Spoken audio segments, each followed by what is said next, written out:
बोलना चाह रहा हूं, ध्यान दीजिएगा, संघर्ष प्रबंधन, कॉन्फ्लिक्ट मैनेजमेंट, कॉन्फ्लिक्ट मैनेजमेंट। अब देखिएगा अपन ने सेवा प्रबंधन में आपका सब बता दिया था, सेवा प्रबंधन में। और अब सेवा प्रबंधन के साथ साथ अपन दो प्रबंधन में से तो पहले बता दिए थे, रचनात्मक संघर्ष वाला और एक आपका कौन सा, तनाव प्रबंधन वाला। ये आपको आज एक बहुत बड़ी बात है, सुन लो, आज एक बहुत बड़ी बात है, सुनना। ये टॉपिक आपके तनाव को वैसे भी कम करेगा, ध्यान दीजिएगा। देखिए, संघर्ष प्रबंधन है कॉन्फ्लिक्ट मैनेजमेंट, कॉन्फ्लिक्ट मैनेजमेंट, समझिए। सांगठनिक संघर्ष मतलब संगठन में जो संघर्ष होते हैं उनके नकारात्मक पहलुओं को, नकारात्मक मतलब संघर्ष के द्वारा जो नेगेटिविटी आती है, कौन सी आती है, नेगेटिविटी, उस नेगेटिविटी को तो सीमित करना और सकारात्मक पहलुओं का बेहतर नियोजन, समन्वय और नियंत्रण करके सांगठनिक प्रभावशीलता कायम करना ही क्या है, कौन सा है, बोलो, संघर्ष प्रबंधन है। कौन सा संघर्ष? मैंने वापस बोला, एक मिनट फिर बोलूं। हमारे कोई भी विवाद होते हैं या हमारी जिंदगी में द्वंद्व आते हैं, क्या आते हैं, द्वंद्व आते हैं, तो द्वंद्वों में दो चीज होती है, एक नेगेटिव और एक कौन सी, पॉजिटिव। नेगेटिव चीज को तो हमें सीमित करना, कम, और पॉजिटिव चीज को हमें बेहतर में लेना है और फिर उसके अनुसार प्लानिंग करके और कंट्रोल करके काम करना, उसको संघर्ष प्रबंधन बोलते हैं। क्या बोलते हैं, संघर्ष प्रबंधन। बोलो, क्लियर है क्या? ये टोटल आपका टॉपिक है, व्यवहारिक है दोस्तों पूरा। अब आया थॉमस किलमैन के अनुसार संघर्ष प्रबंधन की 5 शैलियां है, थॉमस किलमैन के अनुसार। मान लो पूछ ले तो पहला नंबर है समायोजन, एडजस्टमेंट करना। पहली बात है, आप समायोजन मतलब जो संघर्ष है उनके साथ एडजस्टमेंट करो। मैंने आपको एक वर्ड बोला था, याद हो तो, परिस्थितियां कभी नहीं बदलेगी, परिस्थितियों के अनुकूल आपको बदलना पड़ेगा। समायोजन, हम कोई के भी संघर्ष होगा, विवाद होगा, उसका हम विरोध करेंगे तो हम मारे जाएंगे, समायोजन। दूसरा नंबर, उनको टालने की कोशिश करना, टालना। तीसरा नंबर, समझौता कर लेना, मतलब समझ गए। चौथा नंबर, सहयोग करना। और पांचवा नंबर, सकारात्मक प्रतिस्पर्धा। कौन सी, कंपटीशन। अपन कोई भी चीज है तो कंपटीशन दो होते हैं, एक नकारात्मक और एक कौन सा, सकारात्मक। तो सकारात्मक प्रतिस्पर्धा। तो इन 5 चीजों पर बल दिया है कि भाई संघर्ष है ना, उसके साथ एक तो समायोजन होता है, एक आपका कौन सा, टालना होता है, एक समझौता होता है, एक सहयोग और एक कौन सा, प्रतिस्पर्धा। बोलो, क्लियर है? अगला वही मेरी पोरकर फोलेट आ गई संघर्ष प्रबंधन में। मेरी पोरकर फोलेट ने रचनात्मक संघर्ष बताया था। कौन सा, रचनात्मक। मेरी पोरकर फोलेट ने क्या कहा था, बोलो, उसने ये कहा था कि संघर्ष संगठन में अवश्यम भावी हैं, मतलब जरूर होंगे। विवाद संगठन में अनवश्यम भावी है, जरूर होंगे। भाई जहां भी जाओगे विवाद तो होंगे। उन विवादों को आप नेगेटिव मत लो, उनको पॉजिटिव लो, और पॉजिटिव लो तो आपके उसके रिजल्ट पॉजिटिव आएंगे। अब कहता है विवादों को निपटाने के 3 पॉइंट बताए उन्होंने, प्रभुत्व, समझौता और एकीकरण। प्रभुत्व, समझौता और एकीकरण। बोलो, क्लियर है क्या? प्रभुत्व, समझौता और कौन सा, एकीकरण। कौन सा, एकीकरण। ध्यान दीजिएगा, प्रभुत्व में उन्होंने क्या बताया कि कोई भी विवाद को आप अपने प्रभाव से दबा दो, वो तो कौन सा हो गया, प्रभुत्व है। लेकिन वो कह रहा है ये गलत है, क्योंकि इसमें ना वो विवाद पूर्णतः निपटा नहीं है, वो कभी भी चिंगारी हो सकती है। दूसरा नंबर है समझौता। समझौते का मतलब उन्होंने क्या बताया कि भाई कुछ चीजें आप सहन करो और कुछ चीजें सामने वाला सहन करेगा, उसको भी क्या बोलते हैं, समझौता। लेकिन इसमें भी आदमी को संतुष्टि नहीं मिलती। और तीसरा उसने प्रभावी बताया, एकीकरण। कौन सा, एकीकरण। एकीकरण का मतलब उसने क्या बताया भी था कि आप चारों तरफ के वातावरण को देखो कि मूल जड़ क्या है समस्या की, उसको निदान करो। मूल जड़ का क्या करो, निदान। तब जाकर के संघर्ष पूरी तरह से समाप्त होंगे, तब जाकर के समस्या का पूरी तरह से क्या होगा, समाधान होगा। समस्या का पूरी तरह से क्या होगा, समाधान। यह बात उसने बताई। आया, जैसे मैंने एक उदाहरण भी दिया था, आपको पता हो तो, कि मैं और मेरी वाइफ सुबह घूमने जाते हैं। वो कह रही है रोजाना, सुन लो, मतलब वो कह रही है, वाइफ कह रही है कि साहब मैं तो है ना गाड़ी में सेंट्रल पार्क जाऊंगी, गाड़ी में नहीं जाऊंगी, मैं तो पैदल जाऊंगी। और मैं कह रहा हूं कि गाड़ी में चलेंगे, वहां पर घूम लेंगे। समझ गए क्या मेरी बात? ध्यान से सुनना। मैं, वो क्या कह रही है कि पैदल जाऊंगी और मैं कह रहा हूं कि गाड़ी में जाऊंगा। ठीक है, दोनों में विवाद हो गया, द्वंद्व हो गया, द्वंद्व हो गया। अब क्या करें? अब प्रभुत्व है, आज पुरुष प्रधान समाज है, पुरुष प्रधान समाज। तो मैं मेरे प्रभुत्व के माध्यम से कहूंगा बैठ गाड़ी में, तो क्या होगा? नया विवाद और खड़ा हो जाएगा। वो उस समय तो मेरे साथ गाड़ी में बैठ जाएगी, लेकिन इंडिया का नक्शा बना लेगी मुंह को। बोलो, विवाद निपटा? नहीं निपटा। अब मैं क्या करूंगा बोलो?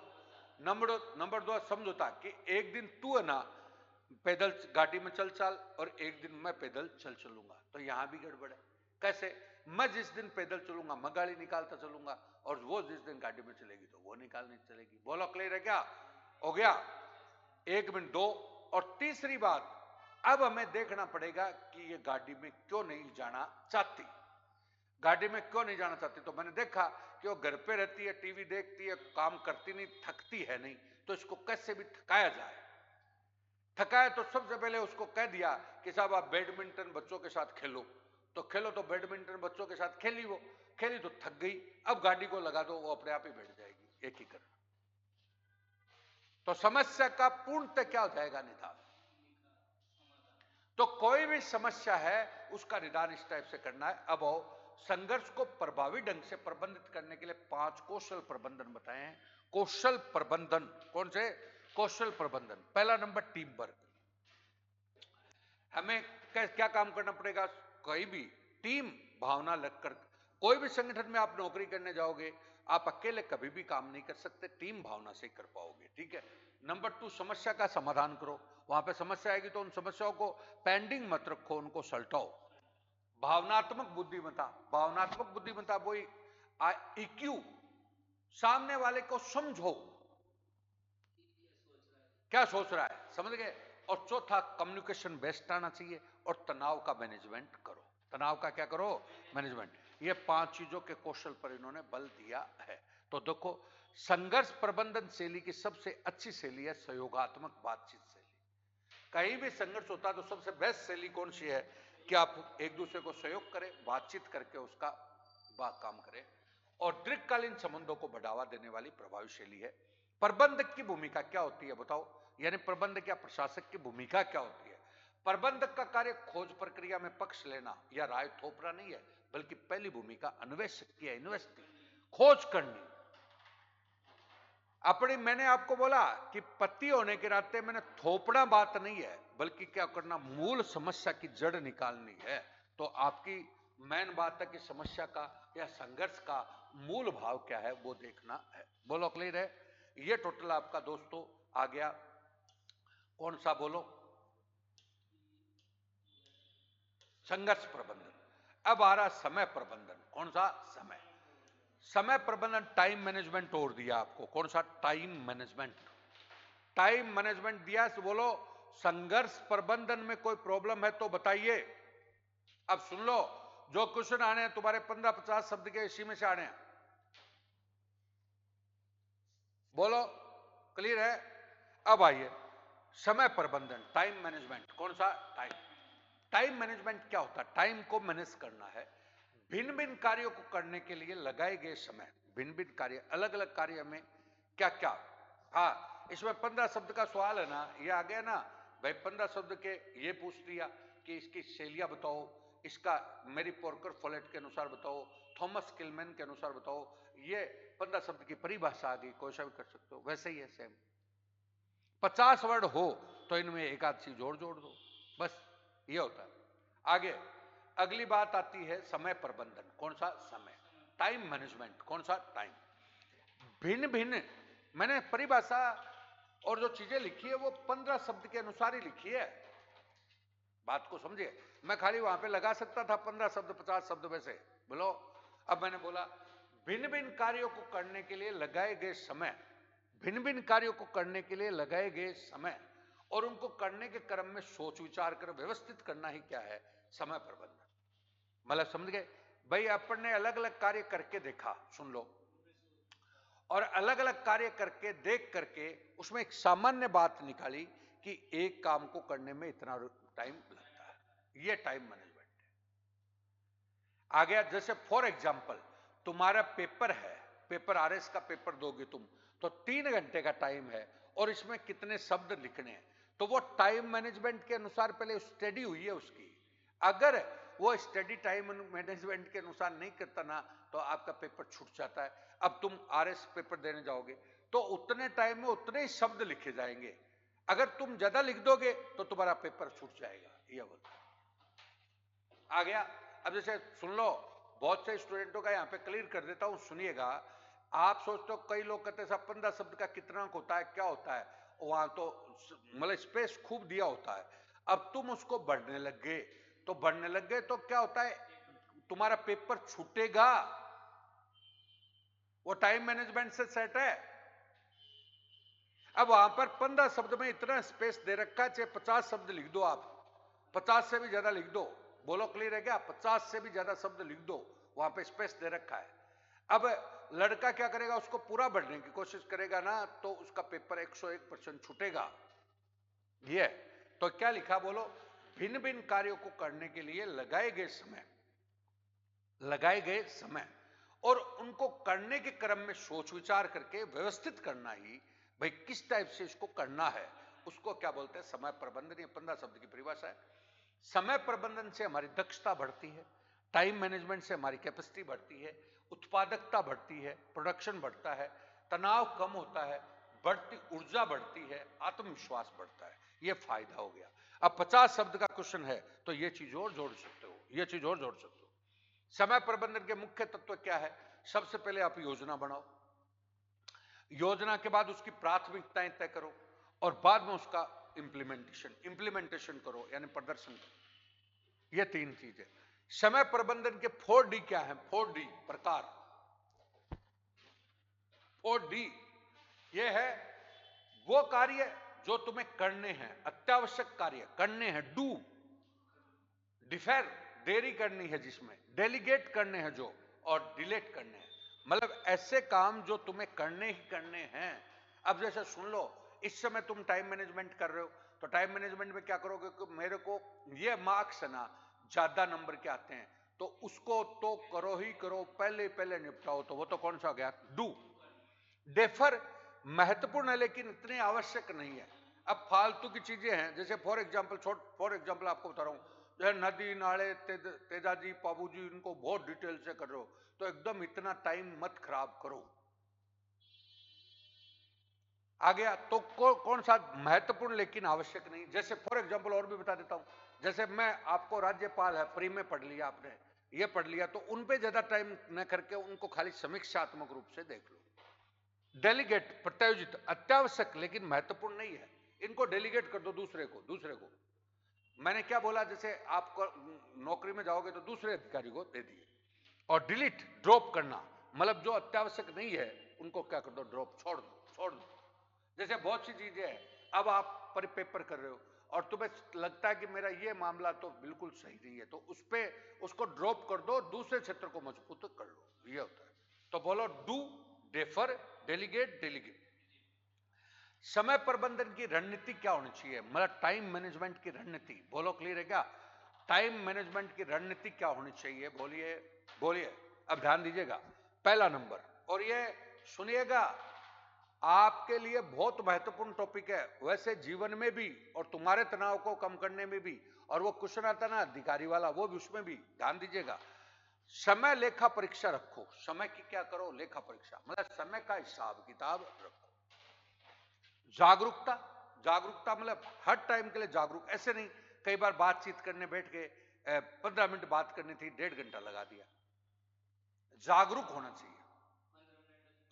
15 मिनट है तो 20 मिनट हो गई, कोई खास बात नहीं है, लेकिन ऐसे नहीं अपना समय खराब कर रहे हो। जागरूकता, व्यवस्थित करो उसको और बाद में उसके अनुकूलन समायोजित करो। अब सुनना, समायोजन का मतलब क्या है कि समय है ना वो तो चलता रहेगा, लेकिन आपको बीच बीच में काम भी है, तो काम है तो उनको कैसे निपटाओगे। तो फॉर एग्जाम्पल आप जूस पीने गए, आप हिंदी के पर्यायवाची शब्द कार्ड में डाल के ले गए, कार्ड में डाल करके ले गए, कार्ड में बना रखे छोटे छोटे। अब पर्यायवाची तो जूस पीने गए तो वो पर्यायवाची रटते गए, तो जूस भी पिए और पर्यायवाची भी हो गए। आपको बीमार हो आप, और आपने छोटे छोटे कार्ड्स बना रखे हैं, मतलब नोट्स बना रखे हैं छोटे छोटे। अब वो आप बीमार हो गए, डॉक्टर आएगा 1.5 घंटे में, अब आपको डॉक्टर को दिखाना भी है और वहां पे काम भी करना है, तो बोलो क्या करना है आपको? वहां पर ही वो कार्ड्स वगैरह निकालो और अपना पढ़ते रहो, उसको 1.5 घंटे में आने दो चाहे 2 घंटे में आने दो, समायोजन कर लिया आपने। हर टाइम का मैनेजमेंट। बोलो दूसरा नंबर प्राथमिकता निर्धारण, वही 4D पहले बताया अभी। कौन सा? डू, डिफर, काम को बांट दो। और तीसरा, समय को काटने के तरीके अपनाओ। काटने के मतलब एक कंटिन्यू पढ़ रहे हो आप, इसमें पोमोडोरो विधि है। पोमोडोरो विधि का क्या है? पोमोडोरो विधि क्या है बोलिए? पोमोडोरो विधि से तात्पर्य है कि आप ना कंटिन्यू मत पढ़ो। सीमांत उपयोगिता का सिद्धांत। सीमांत उपयोगिता क्या कहती है बोलो? कि पहला गिलास आपको पानी की संतुष्टि ज्यादा देगा, दूसरा कम देगा, तीसरा और कम देगा, चौथा देगा ही नहीं, ऐसे देगा। तो आप कंटिन्यू एक साथ ही पढ़ोगे ना, तो पहला घंटा आपको प्रोडक्टिविटी ज्यादा बढ़ाएगा, दूसरा उससे कम, तीसरा उससे कम, चौथा उससे कम, 7वें घंटे में तो आप किताब लोगों को दिखा रहे हो, बल्कि आपको आ कुछ नहीं रहा। आ गया। इसके लिए क्या करना है बोलो? तो पोमोडोरो विधि ये कहती है, सुन लो, पोमोडोरो विधि ये कहती है कि आप 1 घंटे पढ़े और थोड़ा सा थक गए तो खुद की चाय बनाई खुद हाथ से, और जो म्यूजिक वगैरह आप सुनते हो नॉर्मली आपको अच्छा लगता है वो म्यूजिक सुना, और 15 मिनट बीच में रेस्ट किया। रेस्ट मतलब कौन सा? म्यूजिक में, चाय में, आराम से, मतलब चाहे डांस करते हो आप तो डांस कर लिया, कुछ भी कर लिया, तो वो उसके बाद वापस बैठो तो आपको प्रोडक्शन बढ़ेगा। ये मैं आपको एक बात बता रहा हूं, ये टॉपिक वैसे ही नहीं है, तुम्हारे जीवन का पार्ट है इन दिनों का। और चौथी बात है, एक समय पर एक ही चीज पर ध्यान दो, एक चीज फोकस रखो।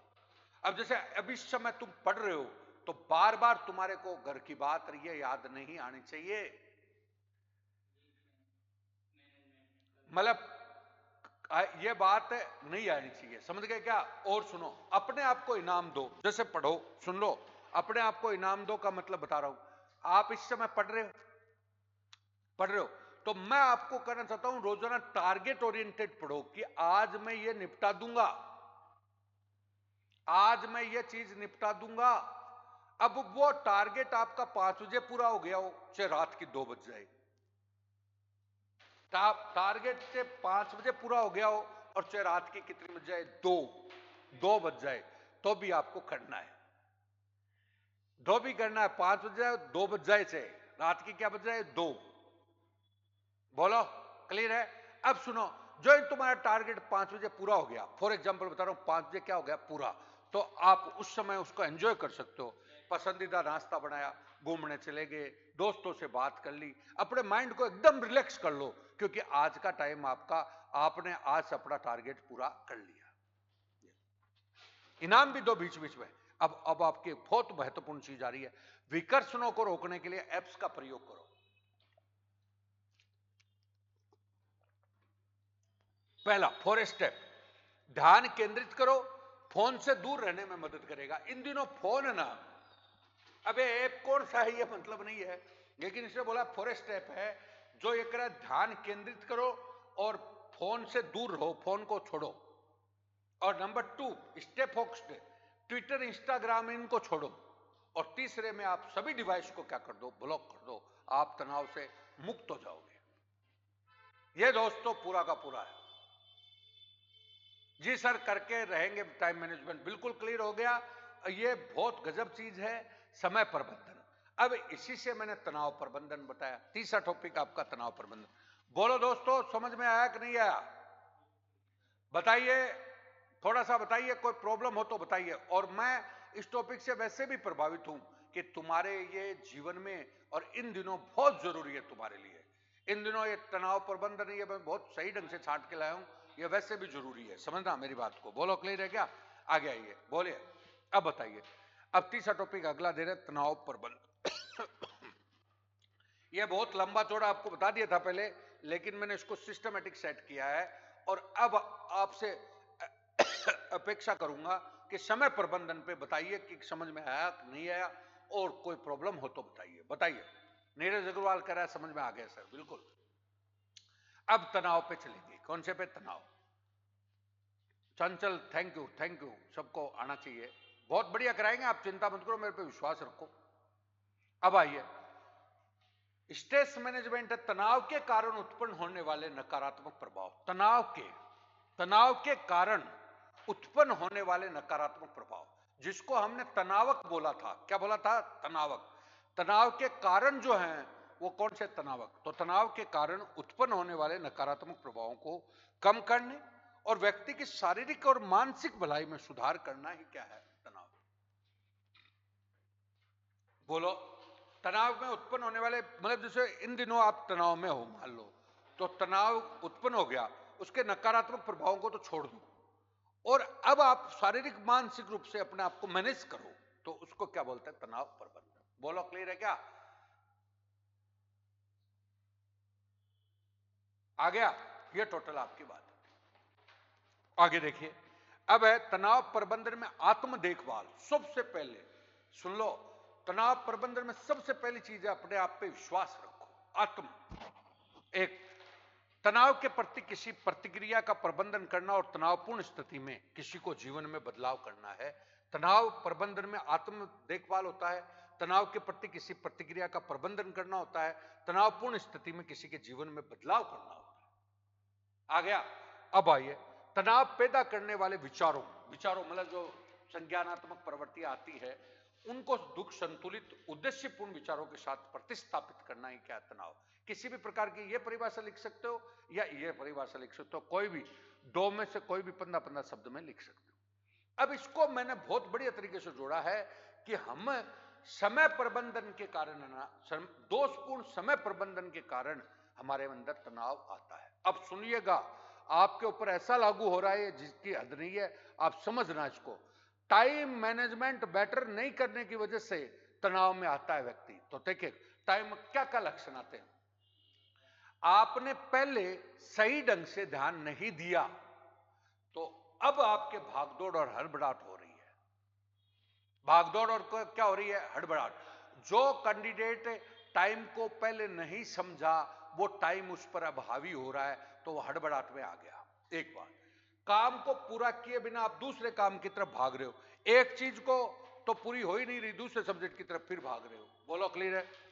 प्राय समय सीमा से चूक रहे हो कि साहब टाइम पे काम हो नहीं रहा, लगातार काम में लगे रहे हो, विश्राम नहीं कर पा रहे हो, तो विश्राम नहीं कर पा रहे तो आज का तो काम कर लिया, कल बीमार हो गए, थकान और सुस्ती महसूस कर रहे हो। पूर्णतावादी होना, यह इंपॉर्टेंट बात है आपके लिए। जो आदमी परफेक्शनिस्ट होना चाहता है ना, पूर्णता है, परफेक्शनिस्ट का मतलब होता है एकदम हर चीज को परफेक्ट करने की सोच है उसकी, वो आदमी तनाव से मुक्त नहीं हो सकता, क्योंकि न तो उसको खुद पर विश्वास है और न दूसरों पर विश्वास है। ये बोल, पूर्णतावादी होना स्वयं और दूसरों के द्वारा किए गए कार्यों से क्या रहेगा? नाखुश रहेगा। बोलो, क्लियर है? ये टोटल आपका टॉपिक है। तो ये कह रहा है कि भाई टाइम मैनेजमेंट के कारण हमारे अंदर ये प्रॉब्लम्स आती हैं, तनाव होता है। अब आइए, प्रशासन में तनाव के कारण क्या है? तो देखिए, पहला कारण, यह आया हुआ भी क्वेश्चन है कि एक प्रशासनिक अधिकारी के तनाव के कारण क्या है? बोलो, नंबर 1, पहला कारण है समय प्रबंधन में असंतुलन। समय प्रबंधन में असंतुलन। बोलो 6 पॉइंट अगेन, बोलो 6 पॉइंट अगेन बता दो। पूर्णतावादी का मतलब है, कई लोग होते हैं, सुन लो, कई लोग होते हैं वो बहुत परफेक्शनिस्ट होते हैं कि हर काम को एकदम पूरा, मतलब उसमें कोई कमी नहीं होनी चाहिए, ऐसे लोग होते हैं। उसको क्या बार बार है ना अपने काम पर भी टेंशन में रहती है। जैसे कोई कहता है सफाई, जैसे घर में कई बार आपने देखा होगा, एक आदमी ऐसा है, मतलब कोई भी हो, वो सफाई पे बहुत ध्यान दे रहा है, कुछ भी गंदगी नहीं रहनी चाहिए, तो ऐसा हो नहीं सकता ना। तो कोई बीच में पेड़ रख दिया तो उसकी टेंशन हो गई। ये लो, आ गया। बोलो, क्लियर है? पूर्णता। अब जैसे तुम है ना पढ़ाई कर रहे हो, नीरज अग्रवाल, एक बार फिर बोल देता हूं, तो तुम ऐसे मत सोचो कि मैं 100% सही चीजें करूंगा, मेरा क्वेश्चन 100% होना चाहिए। तुम बेस्ट करने की कोशिश करो, बाकी ऊपर वाले पे छोड़ दो, ये बोल रहा है। सर जी तनाव के कारण रिचपाल सिंह बोल रहा है पैदा हुई चिंता, बार बार वही चीज याद आती रहती है तो क्या करें। मैंने ये बोला अब उसी चीज का निदान बताएंगे, अभी वही चीज आपको बताएंगे, अभी वही चीज बता रहे हैं, अभी दो चीजें सुन रहे हैं। पहली बात है तनाव के कारण है समय प्रबंधन में असंतुलन, मतलब आपने टाइम को मैनेज सही नहीं किया। अब पहले आपने टाइम को सही मैनेज नहीं किया ना, तो अब स्वास्थ्य पे भी उसका प्रभाव पड़ेगा, सुस्त दिमाग भी होगा, रचनात्मकता आपकी क्षति होगी। रचनात्मकता में क्या होगी, क्रिएटिविटी आप पे नहीं रहेगी। तब भी मैं बोल रहा हूं कि अभी टाइम, अब भी आपके पास मौका टाइम मैनेजमेंट करके, क्योंकि सुन लो वहां पर आपकी रचनात्मकता खत्म हो गई ना, तो आप कुछ भी नहीं कर पाओगे आगे। दूसरी बात, उचित प्राथमिकता निश्चित किए बिना कार्य करने से अधिक महत्वपूर्ण कार्य रुक जाते हैं। आप कोई भी काम करते हो, कोई आपकी प्राथमिकताएं नहीं है कि मैं कौन सा सब्जेक्ट बेटर करूं, कौन सा कम करूं। ये दोषपूर्ण प्रत्यायोजन के कारण व्यक्ति स्वयं पर बोझ डाल लेता है, मतलब दूसरों पे विश्वास नहीं होता तो अपने काम को वो बांटता नहीं है और सारा लोड अपने ऊपर ही ले लेता है। एक समय में एकाधिक कार्य करने से कार्य की गुणवत्ता में प्रतिकूल प्रभाव पड़ता है। एक समय में एक से ज्यादा काम ले लेगा तो कार्य की गुणवत्ता में क्या पड़ेगा, प्रभाव। एक कार्यकारी अधिकारी पर अत्यधिक कार्यभार होने से भी अधिक महत्वपूर्ण कार्यों की क्या होती है, अनदेखी। और कार्यालय में अनियोजित और अपूर्ण कार्य के कारण भी व्यक्ति की चिंताएं, दबाव में चिंताएं घर तक ले जाता है। चिंताएं किस तक ले जाता है, घर तक। समझ गए क्या बोल रहा है? देखो, कार्यालय में अनियोजित और अपूर्ण काम के कारण, मतलब कार्यालय में कोई प्रॉपर वे प्लानिंग नहीं है, काम सही नहीं हो रहे, तो वो घर तक लाएगा उस चिंता। ये आपका क्वेश्चन भी आया हुआ 50 शब्द में कि एक प्रशासनिक अधिकारी में किस कारण से तनाव आता है। प्रशासनिक अधिकारी में किस कारण से तनाव आता है, तो समय प्रबंधन में असंतुलन के कारण आता है। नंबर 2, उसकी प्राथमिकता निश्चित न होने के कारण आता है। दोषपूर्ण प्रत्यायोजन के कारण आता है, और एक समय में एक से ज्यादा कार्य पे काम का लोड ज्यादा होने से आता है, और काम की प्रॉपर प्लानिंग न होने से आता है। प्रॉपर मतलब नियोजित और अपूर्ण काम होता है। तो बोलो क्लियर है क्या? ये टोटल है। अब ये कह रहा है कि श्रेष्ठतम टाइम मैनेजमेंट है ना, उससे ही तनाव का प्रबंधन होगा। तनाव प्रबंधन कैसे कर रहा हूं वो देखिए। अब रिचपाल सिंह आपकी बात का जवाब है, ध्यान दीजिएगा। अब मैं बोल रहा हूं वो सुनिएगा, ये तुम्हारे के जवाब है। ये पहली बात कह रहा, खुश रहने की आदत डालो। खुश रहने की आदत कैसे, कि अपने आप पे विश्वास करो, जितना तुम पढ़ रहे हो या जितना काम कर रहे हो उसमें खुश रहो कि यार मैं बेस्ट कर रहा हूं यार, बाकी तेरा तुझको अर्पण क्या लागे मेरा, उस पर छोड़ दो। तुम्हारे बस का कुछ नहीं है। बहुत सी ऐसी शक्तियां हैं जो हमारे काम को प्रभावित करती हैं। आपके राजयोग होगा ना तो वो तो मिलेगा आपको, आपके राजयोग होगा तो आपको मिलेगा, और अगर नहीं राजयोग है तो आपसे कितनी भी कोशिश करते तो भी नहीं मिलेगा। तो ये आपको खुश रहने के लिए जरूरी, खुश रहोगे तो आप जो है उसमें बेस्ट। समय का लेखा परीक्षण करें कि मैं टाइम से सही चल रहा हूं क्या। कार्यों को प्रभावी ढंग से प्रत्यायोजित करें। प्रत्यायोजित का मतलब काम को बांटे अपने ऊपर। जैसे मैंने कई बार मेरी कोचिंग के परिप्रेक्ष्य में लोड ले लिया कि मैंने काम को बांटता नहीं, तो मेरे ऊपर लोड ज्यादा आता है, लोड आ रहा तो तनाव में रहता हूं। ठीक है, आगे। जटिल समस्या का समाधान सावधानी और सतर्कता से करें। जटिल समस्या का समाधान सावधानी और कैसे करें, सतर्कता से। और प्राथमिकता सुन लो अनुसार दैनिक कार्यों की सूची तैयार करें। दैनिक कार्यों की, जैसे टाइम टेबल बोल देते हैं, योजना अनुसार काम करें। कार्य जीवन में संतुलन बनाए रखें, और आरोग्य दिशा में प्राणायाम, विश्राम, ध्यान, इन पर भी ध्यान रखें। और एक लास्ट है, बहुआयामी लक्ष्यों के बारे में यथार्थवादी बने। अपने आप को धोखा न दे, रियल पर काम करें, रियलिटी कि वास्तव में मैंने क्या किया है। ये टोटल दोस्तों मतलब सारा का सारा होता है। और आपके जैसे क्वेश्चन आए हैं वैसे के वैसे मैंने बताए। अब आपको कोई भी प्रकार की समस्या हो इसमें तो मेरे को पूछ लीजिए, कोई भी प्रकार की समस्या हो तो समझिए